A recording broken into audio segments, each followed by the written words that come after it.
نظام بألمانيا په جرمني کې د کثافاتو بیلولو سیستم ډیر پیچلی دی او ځینې وخت خلک سم نه پرې پوهیږي. بعض الناس ځینې کسان دا کار د وخت ضایع کېدل بولي، خو زه یې په ارزښت پوهیږم. ځکه کثافات بیرته په بل شي بدلیدای او یا د کوډ په توګه کارېدای شي او دا کار سرچینې او طبیعت خوندي کوي.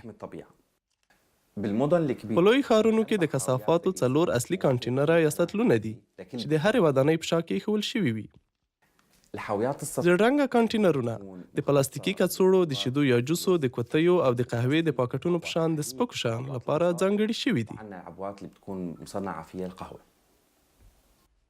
وفي عندنا شین یا آسماني کانټینرونه هم شته چې د کاغذونو او کارتونونو لپاره دي. يفضل غوره به وي چې کارتن ټوټې کړئ څو د ګاونډیانو کثافات هم په کانټینر یا سطل کې ځای شي. الآخرين بأنهم يحطوا نفاياتهم بنفس المكان.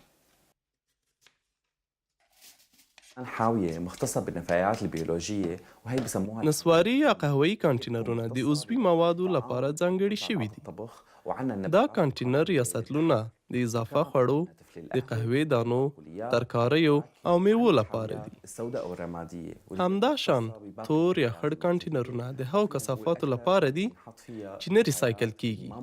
د زړو جامو لپاره بیل بکسونه دي څو بیا اړمنو کسانو ته ورکړل شي. تبرع فيها لأشخاص آخرين.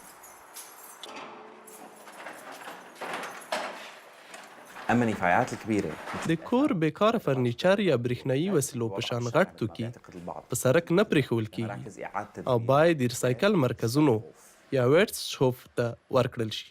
د نورو معلوماتو لپاره لاندې ویب سایټ وګورئ: www.handbookgermany.de